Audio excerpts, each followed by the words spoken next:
நீங்க எப்போவாவது தியானம் செய்ய கண்களை மூடி அமைதியா உட்கார்ந்ததும் அடுத்த ஒரு 30 வினாடியில உங்க மூளைக்குள்ள 1000 குரங்குகள் ஒன்னா சேர்ந்து கத்துற மாதிரி உணர்ந்திருக்கீங்களா? ஆமா சரியா சொன்னீங்க. அல்லது ஒரு 20 நிமிஷம் சும்மா மூச்ச கவனிக்கலான்னு உட்கார்ந்தா 10 வருஷத்துக்கு முன்னாடி யாரோ உங்கள திட்டுனது ஞாபகத்துக்கு வந்து மனசுக்குள்ள ஒரு பெரிய யுத்தமே நடந்திருக்கும். கண்டிப்பா. தியானம் எல்லாம் மலைகள்ல வாழ்ற முனிவர்களுக்கு தான் இது சத்தியமா நமக்கு செட் ஆகாதுன்னு நீங்க என்னைக்காவது நினைச்சிருக்கீங்களா? அப்படி நினைச்சிருந்தா நீங்க சரியான இடத்துக்கு தான் வந்திருக்கீங்க. ஆமா. நைஜல் வெல்லிங்ஸ் எழுதிய ஏன் என்னால் தியானம் செய்ய முடிகிறதில்லை அப்படிங்கிற புத்தகத்தோட குறிப்புகளை நோக்கி இந்த ஆழமான அலசலுக்கு உங்களை வரவேற்கிறோம். இன்னைக்கு தியானம் பண்றப்போ மனச முற்றிலும் ஒரு வெற்றிடமா பிளாங்கா வச்சிருக்கணுங்கிற ஒரு மிகப்பெரிய பொய்க்கற்பனையை நம்ம உடைக்க போறோம். அதாவது இதை கேட்கும்போது உங்களுக்கு ஆச்சரியமா இருக்கலாம். உங்க தியானத்துல நீங்க சந்திக்கிற அந்த போராட்டமே, அந்த கவனச்சிதறல்களே உண்மையான தியானம் தான் அப்படிங்கிற ரகசியத்தை இப்ப நாம அலச போறோம். ம் இது உங்க வாழ்க்கைய, குறிப்பா உங்க மனச நீங்க அணுகிற விதத்தை முழுமையா மாத்த போகுது. இதை கொஞ்சம் விரிவாவே பார்ப்போம். தியானம்னாலே அமைதி, ஆனந்தம், எந்த சிந்தனையும் இல்லாத ஒரு நிலைன்னு தானே நாம் எல்லாரும் நினைக்கிறோம். ஆனா நடைமுறையில அது அவ்வளவு ஈஸியா இருக்கிறது இல்லையா? அது ஏன்? இப்போ அந்த அமைதி கிடைக்குங்கிற எதிர்பார்ப்பு தான் நாம செய்யற முதல் தப்பு. அப்படியா? ஆமா. இங்க நாம கவனிக்க வேண்டிய சுவாரஸ்யமான விஷயம் என்னன்னா, தியானம்ங்கிறது நம்ம மனித உள்ளுணர்வுக்கு முற்றிலும் எதிரான ஒரு செயல். மனித உள்ளுணர்வுக்கு எதிரானதுன்னா? அதாவது நாம அமைதியை தேடிதான் தியானம் செய்ய உட்கார்றோம். ஆனா தியானம் நம்மளோட ஆழ்ந்த வலியோடும் நாம தவிர்க்க நினைக்கிற குணங்களோடும் நேர்க்க நேர் மோத வைக்குது. கொஞ்சம் கஷ்டமான விஷயம்தான். சரி. அந்த அறையோட சுவர்கள்ல இருக்கிற போஸ்டர்கள்ல, நீ ஒரு குறைபாடுள்ள மனிதன், உன்னை யாருக்கும் பிடிக்காது, நீ எதற்கும் லாயக்கற்றவன், உன்னால் எதையும் சாதிக்க முடியாதுன்னு பெரிய பெரிய எழுத்துக்கள்ல எழுதியிருந்தா அந்த அறைக்குள்ள நீங்க விரும்பி போவீங்களா? கண்டிப்பா அந்த பக்கமே தலை வச்சு படுக்க மாட்டோம். அப்படி ஒரு அறை இருந்தா அதை பூட்டி சாவி எங்கேயாவது தூக்கி போட்டுட்டு ஓடிடுவோம். அதுதான் நம்மளோட இயல்பான மனித மனநிலை. தியானம் செய்யறதும் அப்படிப்பட்ட ஒரு இருண்ட அறைக்குள்ள நுழையிறது மாதிரி தான் அப்படின்னு அவர் சொல்றார். நாம பிஸியா இருக்கும்போது இதையெல்லாம் யோசிக்கிறது இல்லையா? சரியா சொன்னீங்க. அன்றாட வாழ்வில் நாம பிஸியா இருக்கும்போது இந்த போஸ்டர்களை படிக்க நமக்கு நேரம் இருக்காது. வேலை, சமூக வலைத்தளங்கள்னு நம்மள நாமே பிஸியா வச்சுக்கிறோம். ஆனா எல்லாத்தையும் அணைச்சிட்டு அமைதியா ஒரு இடத்துல உட்காரும்போது அந்த அறைக்குள்ள இருக்கிற வாசகங்கள் நம்ம கண்ணுல படத் தொடங்குது. நம்மளோட இயல்பான மனித மூளை வலியிலிருந்தோ சங்கடங்கள்ல இருந்தோ தப்பிச்சு ஓடவே நினைக்கும். ஆமா. ஆனா தியானம் அந்த வலி நிறைந்த உணர்வுகளோட நம்மள அமர சொல்லுது. தப்பிக்க நினைக்கிற நம்ம மூளைக்கு இது ரொம்ப முரண்படான ஒரு விஷயமா தோணுது. இதனாலதான் தியானம் செய்ய தொடங்கும் போதே நமக்கு ஒரு வித தயக்கமும் பெரும் போராட்டமும் உருவாகுது. இது எப்படின்னா, நாம சின்ன வயசுல படிச்ச அழகியும் அரக்கனும் கதை மாதிரி தான் இருக்கு. அந்த அரக்கனை பார்த்ததும் அழகி பயந்து நடுங்குவாளே, அதுவா? அதேதான். அவன்கிட்ட இருந்து எப்படியாவது தப்பிக்கணும் தான் அவன் நினைப்பான். நம்ம கட்டுப்பாடற்ற மனசும் திடீர்னு தோன்ற அந்த நெகட்டிவ் உணர்வுகளும் அந்த அரக்கன் மாதிரி தான். தியானம் செய்ய உட்காரும் போதும் அந்த அரக்கன் கிட்ட இருந்து தப்பிக்க தான் நாம போராடுறோம். ஆனா அந்த கதையில ஒரு திருப்பம் ஒண்ணு இருக்குமே. ஆமா. எப்போ அந்த அழகி அரக்கனை புரிஞ்சுகிட்டு அவனை தவிர்க்காம ஏற்றுக்கொண்டு அன்பு செலுத்த தொடங்குறாளோ அப்போதான் அந்த அரக்கன் ஒரு மதிப்புமிக்க ராஜகுமாரனா மாறுவான். தியானமும் அப்படிதான் நான் நினைக்கிறேன். நம்மளோட அந்த இருண்ட பக்கங்களை நாம எப்போ தவிர்க்காம எதிர்கொள்றோமோ அப்போதான் உண்மையான மாற்றம் நிகழுது. ரொம்ப அழகான உவமை. ஜான் கேபட்-ஜின் இதே கருத்தை தான் மிக தெளிவா குறிப்பிடுறார். அவர் என்ன சொல்றாருன்னா, விழிப்புணர்வுக்கு நாம கவனமா இருக்கணும், விஷயங்களை உள்ளபடியே பார்க்கணுங்கிறது மட்டுமே தேவை. அதாவது எதையும் மாத்த வேண்டியதில்ல. கண்டிப்பா. நாம எதையும் மாத்தணும்னு அது கோர்றதில்ல. நம்ம உணர்வுகளை சரி செய்யவோ அல்லது அந்த அரக்கனை உடனே ஒரு தேவதையா மாத்தவோ நம்ம முயற்சி செய்ய வேண்டியதில்ல. உங்களுக்குள்ள ஒரு கோபம் வருதா, ஒரு பயம் எழுகிறதா, அதை எப்படி இருக்கோ அப்படியே வேடிக்கை பார்ப்பது மட்டுமே நம்ம வேலை. அந்த உணர்வுகளை அடக்கவோ நான் ஏன் இப்படி யோசிக்கிறேன்னு குற்ற உணர்ச்சி அடையவோ தேவையில்லை. இந்த ஒரு சின்ன மனமாற்றம் நிகழ்ந்துட்டாலே தியானம் மேல இருக்கிற நம்ம பயம் பாதி குறைஞ்சிடும். எதையும் மாத்த தேவையில்ல, இருக்கிறது அப்படியே ஏத்துக்கணும்னு சொல்றது கேட்பதற்கே எவ்வளவு பெரிய நிம்மதியா இருக்கு. ஆனா ஒரு நிமிஷம் யோசிச்சு பாருங்க, நாம உண்மையிலே அப்படி செய்யறோமா? நீங்க எதை சொல்றீங்க? நான் தியானம் செய்ய உட்காரும்போது என் மனசுல ஒரு பெரிய எதிர்பார்ப்பு இருக்கு. நான் இப்ப அமைதியாக போறேன், என் டென்ஷன்லாம் குறைய போதுன்னு தான் நான் உட்கார்றேன். ஓ, அந்த எதிர்பார்ப்பு. ஆமா. இங்கதான் உளவியலாளர் பேரி மேகிட் சொல்ற அந்த ரகசிய பயிற்சி அப்படிங்கிற ஒரு சுவாரஸ்யமான கருத்தை நம்ம பார்க்கணும். ரகசிய பயிற்சி? ஆமா, நாம தியானம் செய்யும்போது தற்போதைய தருணத்துல முழுமையா இருக்கணும்னு வெளியில சொல்லிக்கிட்டாலும் நமக்குள்ளே ஒரு ரகசிய நோக்கம் இருக்கு. அது என்னன்னா, நான் இப்போ நல்லா ஃபீல் பண்ணணும், ஏன் மன அழுத்தம் உடனே குறையணுங்கிறது தான். ம், உண்மைதான். தற்போதைய தருணத்துல இருக்கிறத விட நல்லா ஃபீல் பண்றது தான் நம்மளோட ரகசிய பயிற்சியா மாறிடுது. அந்த ரகசிய பயிற்சி தான் நம்ம மிகப்பெரிய எதிரி. ஏன்னா நாம நல்லா ஃபீல் பண்ணணும்னு முடிவு செஞ்சுட்டு உட்காரும்போது நம்ம மனசுல எழும் சாதாரண எண்ணங்கள் கூட நமக்கு ஒரு பெரிய தொந்தரவா தெரியும். பிராங்க்லின் சில்ஸ்ங்கிற உளவியலாளர் இத ரொம்ப ஆழமா விளக்குறார். அவர் என்ன சொல்றார்? தியானத்தின் போது நமக்கு ஏற்படுற கவனச்சிதறல்ங்கிறது வெறுமனே சலிப்புனால வர்றதில்ல. அது நம்ம வலியில இருந்தும் மன அழுத்தத்தில இருந்தும் நம்மள பாதுகாத்துக்க நம்ம மனமே உருவாக்குற ஒரு தற்காப்பு அரண். தற்காப்பு அரணா? இத ஒரு பாதுகாப்பு கவசம்னு சொல்லலாமா? சரியா சொன்னீங்க. நாம அமைதியா உட்காரும்போது நம்ம மனசுல பல வருஷங்களா புதைச்சு வச்சிருக்க காயங்கள், பயங்கள் எல்லாம் மெதுவா தலை தூக்கத் தொடங்கும். அத பார்க்க பயந்துதான் நம்ம மனசு உடனே வேற எங்கேயோ தப்பிச்சு ஓடுது. ஒரு நிமிஷம். ஏன் என்ன ஏமாத்தணும்? நான் அமைதியா இருக்கணும்னு என் மனச ஒருமுகப்படுத்தணும் தான் தியானம் பண்றேன். அப்ப என் மனசு எனக்கு உதவிதானே பண்ணணும். அது ஏன் என்ன நாளைக்கு ஆபீஸ்ல என்ன வேலை இருக்கு, மதிய சாப்பாட்டுக்கு என்ன சமைக்கலாம் அப்படின்னு வேற எதையோ யோசிக்க வைக்குது?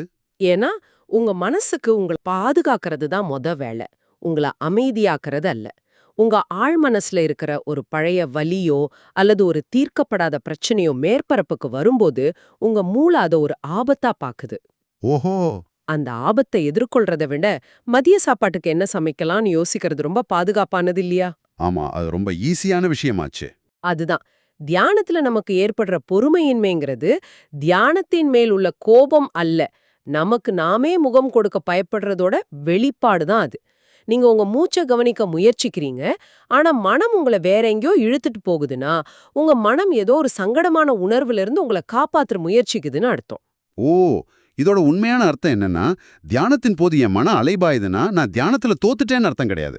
மாறா, என் மனம் என்ன பாதுகாக்க முயற்சிக்குது, அதை நான் கவனிச்சுட்டேன்னு அர்த்தம். இது ஒரு மிகப்பெரிய திறவுகோல். கண்டிப்பா. இதத்தான் ஸ்டீவன் பேச்சுலர் ரொம்ப அழகா சொல்றாரு. விஷயங்கள் எளிமையானவை அப்படிங்கறத உணர்ந்துகிட்டாலும் அது சுலபமானதுன்னு அர்த்தமல்ல. இது மிகவும் கடினமானது, ஆனால் மிகவும் எளிமையானது. மூச்சை கவனிக்கிறதுங்கிறது மிக மிக எளிமையான விஷயம்தான். ஆனா அதை தொடர்ந்து செய்யறது எவ்வளவு கடினம்ங்கிறத தியானம் செய்ய முயன்ற ஒவ்வொருத்தருக்கும் நல்லாவே தெரியும். உண்மைதான். இந்த கடினமான பயணத்துல தியான பாதையை மறிக்கும் தடைகளை புத்த மதம் மிக அழகா வகைப்படுத்துது. இது அவங்க 5 முக்கிய தடைகளா பிரிக்கிறாங்க. இந்த 5 தடைகளையும் நாம தெளிவா புரிஞ்சுகிட்டா நம்மளோட அகப்போராட்டங்களை மிக எளிதா கையாள முடியும் இல்லையா? ஆமா, அவை ஒவ்வொன்னும் ஒரு குறிப்பிட்ட மனநிலையை குறிக்குது. இந்த அகப்போராட்டங்களை சமாளிக்க புத்த மதம் ரொம்ப சுவாரஸ்யமான ஒரு வரைபடத்தை கொடுக்குது. புத்தகத்துல இந்த தடைகளை ஒரு 5 விதமான அரக்கர்களா பிரிச்சிருக்காங்க. நேர்களே, நீங்க தியானம் செய்ய உட்காரும்போது இந்த 5ல எந்த அரக்கன் உங்களை அதிகம் சந்திக்கிறான்னு யோசிச்சு பாருங்க. முதல்ல கிராபி. கிராபி, அதாவது ஆசை அல்லது பேராசை. எதையாவது பற்றிக்கொள்ள துடிக்கும் மனம். இன்னும் கொஞ்சம் அமைதி கிடைக்காதா, இன்னும் கொஞ்சம் சுகமான அனுபவம் கிடைக்காதான்னு ஏங்குற அரக்கன். கண்களை மூடின உடனே நேத்து சாப்பிட்ட அந்த சுவையான உணவோட நினைவோ அல்லது நாளைக்கு வாங்க போற பொருளோட நினைவோ உங்களை இழுத்துட்டு போகுதுன்னா அது இந்த கிராபி தான். அதுக்கு நேர் எதிர்தான் 2வது வகையான அரக்கன், கிரம்பி. பெயர்லே தெரியுது, இது ஒரு சிடுமூஞ்சி அரக்கன். ஆமா, அதாவது வெறுப்பு அல்லது கோபம். தியானத்துல உட்கார்ந்த உடனே ஏன் ஃபேன் சத்தம் இவ்ளோ அதிகமா இருக்கு, ஏன் என் கால்கள் வலிக்குது, பக்கத்து வீட்டு நாய் ஏன் இப்படி குறைக்குதுன்னு எதற்கெடுத்தாலும் எரிச்சல் அடையும் மனநிலை. நாம தியானம் செய்யும்போது இந்த 2ல எது உங்களை அதிகம் தொந்தரவு செய்து நீங்க கவனிச்சிருக்கீங்களா? ஆசையா அல்லது எரிச்சலா? என்ன கேட்டா கண்டிப்பா அந்த கிரம்பி தான் அதிகம் வரும். சின்ன சத்தம் கேட்டாலும் தியானம் கலைஞ்சிருச்சேன்னு கோவம் வரும். அது சகஜம்தான். சரி, 3வது ஆள் யாருன்னு பாப்போம். இது ஸ்லீப்பி. அதாவது உறக்கம் அல்லது சோர்வு. தியானத்துக்கு உட்கார்ந்த மறுகணமே கண்களை சொருக செய்து உங்களை அறியாமலேயே தூக்கத்துக்கு இழுத்துட்டு போற அரக்கன். எனக்கு தெரிஞ்ச பலரும் சொல்லுவாங்க, நான் தியானம் செய்ய உட்கார்ந்தாலே எனக்கு தூக்கம்தான் வருது அப்படின்னு. இது வெறும் உடல் சோர்வா அல்லது இதுவும் மனதோட தந்திரமா? இதுவும் மனதோட ஒரு அற்புதமான தற்காப்பு தந்திரம் தான். நம்மளோட கடினமான உணர்வுகளை எதிர்கொள்ள பயந்து மனம் தன்னைத்தானே ஷட் டவுன் செஞ்சுக்கிற முறைதான் இந்த திடீர் தூக்கம். ஒரு கம்ப்யூட்டர்ல வைரஸ் வந்தா அது ரீஸ்டார்ட் ஆகுற மாதிரி வலி நிறைந்த எண்ணங்கள் வரும்போது மனம் தூக்கத்துக்குள்ள தஞ்சம் புகுந்துருது. அட, இது ரொம்ப ஆச்சரியமா இருக்கே. அடுத்து 4வது தடை ஜம்பி, அதாவது அமைதியின்மை அல்லது கவலை. ஓரிடத்துல நிக்காம ஒரு கிளையில இருந்து இன்னொரு கிளைக்கு தாவற குரங்கு மாதிரி கடந்த காலத்தை பத்தின கவலையிலயும் எதிர்காலத்தை பத்தின பயத்திலையும் குதிச்சுக்கிட்டே இருக்கிற அரக்கன். ஒரு நொடி கூட உங்களை நிகழ்காலத்துல இருக்க விடாம பாத்துக்கிறது தான் இவனோட வேலை. இந்த ஜம்பி எல்லோருக்குமே ரொம்ப பழக்கப்பட்ட ஒரு அரக்கன் தான். ஆமா. 5வது மற்றும் கடைசி அரக்கன் மேபி. மேபி, அதாவது சந்தேகம். சரியா சொன்னீங்க. உண்மையிலேயே இந்த தியானம் எனக்கு வேலை செய்யுமா? நான் சரியான முறையில தான் செய்றேனா? ஒருவேளை எனக்கு தியானம் செய்ய தகுதி இல்லையோன்னு உங்களையே சந்தேகப்பட வைக்கிற அரக்கன். ஒரு செயலை தொடங்கும் முன்பே அதை பத்தின சந்தேகங்களை விதிச்சு நம்மள பின்வாங்க செய்யறது தான் இந்த அரக்கனோட திட்டம். இந்த 5 தடைகள்லையும் நாம புரிஞ்சுக்க வேண்டிய மிக முக்கியமான விஷயம் என்னன்னா, இவற்றை நாம எதிரிகளா பார்க்கக்கூடாது. அவை நம்ம தியான பாதையை மறிக்கும் கற்சுவர்கள் அல்ல. பின்ன வேறு என்ன? அவற்றை கவனிச்சு ஏத்துக்கிறதே தியானத்தோட ஒரு முக்கிய பகுதிதான். உங்களை நீங்களே கேட்டுக்கோங்க. சோர்வா, கவலையா அல்லது சந்தேகமா? அதை அடையாளம் கண்டுபதே விழிப்புணர்வோட முதல் படி. இந்த தடைகளை விரட்டி அடிக்க நாம முயற்சி செய்யும்போது தான் அவ இன்னும் வலுவாகுது. மாறா, ஓ, இப்போ சோர்வு வந்திருக்கு, இப்போ சந்தேகம் எழுகிறதுன்னு ஒரு புன்னகையோட அவற்றை அங்கீகரிச்சா அதோக பிடி தானாகவே தளர்ந்துடும் நீங்க சொல்றீங்க. கண்டிப்பா. இது தத்துவ ரீதியா கேட்பதற்கு ரொம்ப நல்லா இருக்கு. எதையும் எதிர்க்காதே ஏத்துக்கோன்னு சொல்றது ஈஸி. ஆனா நடைமுறையில அந்த அரக்கர்கள் வரும்போது, மனசு ஒரு 1000 கிலோமீட்டர் வேகத்துல ஓடும்போது நம்ம கவனத்தை எப்படி மீண்டும் தியானத்துக்கு திருப்புவது? அதுக்கு சில பயிற்சிகள் இருக்கு. வெறும் தத்துவமா இல்லாம இதுக்கு ஏதாவது எளிய உறுதியான பயிற்சிகள் இந்த புத்தகத்துல கொடுக்கப்பட்டிருக்கா? நிச்சயமா. நடைமுறை பயிற்சிகள் இல்லாம எந்த ஒரு தியான புத்தகமும் முழுமையடையாது. நம்ம கவனத்தை எப்படி ஒருமுகப்படுத்துறதுங்கிறதுக்கு ஒரு அழகான உவமையை பயன்படுத்தலாம். சொல்லுங்க. உங்க கவனத்தை ஒரு டார்ச் லைட்டோட வெளிச்சத்தோட ஒப்பிட்டு பாருங்க. ஒரு டார்ச் லைட்டோட வெளிச்சம் அகலமா பரவி இருக்கும்போது அது சுற்றியுள்ள பல பொருட்களையும் அறக்குறையாதான் காட்டும். எதுலயும் ஒரு தெளிவு இருக்காது. ஆமா, வெளிச்சம் சிதறிடும். ஆனா அந்த வெளிச்சம் குறுகலாக குவிக்கப்படும்போது அது விழும் இடம் மிக கூர்மையாகவும் தெளிவாகவும் இருக்கும். அதே போல நம்ம மூச்சின் மீதான கவனத்தை நாம கூர்மையாக்கணும் அப்படின்னு நினைக்கிறத விட மூச்சு உள்ளே இழுக்கப்படுவதையும் வெளியே விடப்படுவதையும் மிக நுணுக்கமா ஒரு டார்ச் லைட்டை குவிக்க அடிப்பது போல உற்று நோக்கணுமா? அதேதான். இந்த குவியம்தான் நம்ம மனதோட அலைப்பாயும் தன்மையை கட்டுப்படுத்தும். அந்த டார்ச் லைட் வெளிச்சத்தை மூச்சின் மீது குவிப்பதற்கு நைஜல் வெல்லிங்ஸில் அருமையான பயிற்சி முறைகளை கொடுக்கிறார். நேயர்களே, உங்களுக்கு பயன்படுற வகையில அதை நாம இப்ப அலசலாம். உங்களுக்கு எந்த முறை செட் ஆகுதோ அதை நீங்க பயன்படுத்திக்கலாம். முதல் முறை என்ன? பெயர் சூட்டுதல், அதாவது நேமிங். மூச்சை உள்ளிழுக்கும்போது உங்க மனசுக்குள்ள இன் அல்லது எழுகிறதுன்னு மென்மையா சொல்லிக்கோங்க. மூச்சை வெளிவிடும்போது அவுட் அல்லது விழுகிறதுன்னு சொல்லுங்க. இடையில மனம் எதையாவது யோசிக்க தொடங்கினா, ஐயோ, என் கவனம் சிதறிடுச்சேன்னு உங்களை நீங்களே திட்டிக்க வேண்டாம். ஓ, சிந்திக்கிறேன் அப்படின்னு அதுக்கு ஒரு பேர் வச்சுட்டு மீண்டும் மூச்சுக்கு திரும்புங்க. இது ஒரு மிகச்சிறந்த ஆரம்பகட்ட பயிற்சி. ஆனா சிலருக்கு இதுவும் கடினமா இருக்கலாம். அவங்களுக்கு 2வது முறை ரொம்ப உதவும். அது என்ன முறை? அது எண்ணுவது, கவுண்டிங். மூச்சை வெளிவிடும்போது 1லிருந்து 10 வரை எண்ணுங்க. ஒரு முறை மூச்சை வெளிவிடும்போது 1, அடுத்த முறை மூச்சை வெளிவிடும்போது 2ன்னு 10 வரையும் போங்க. 10 அடைந்ததும் மீண்டும் 1லிருந்து தொடங்குங்க. ஆனா இதுல ஒரு சிக்கல் இருக்கே. என்ன சிக்கல்? நான் 4 வரை எண்ணுவேன். திடீர்னு இன்னைக்கு சாயந்தரம் நண்பரை பார்க்கணுமேங்கிற நினைவு வரும். திரும்பி பார்த்தா நான் 12, 13ன்னு எண்ணிட்டு இருப்பேன். இப்படி கவனம் சிதறிட்டா என்ன செய்யறது? அதுதான் இயற்கையானது. கவனம் சிதறிடுச்சுன்னு தெரிஞ்ச உடனே ஒரு சின்ன புன்னகையோட மீண்டும் 1லிருந்து தொடங்குங்க. இது ஒரு போட்டி கிடையாது.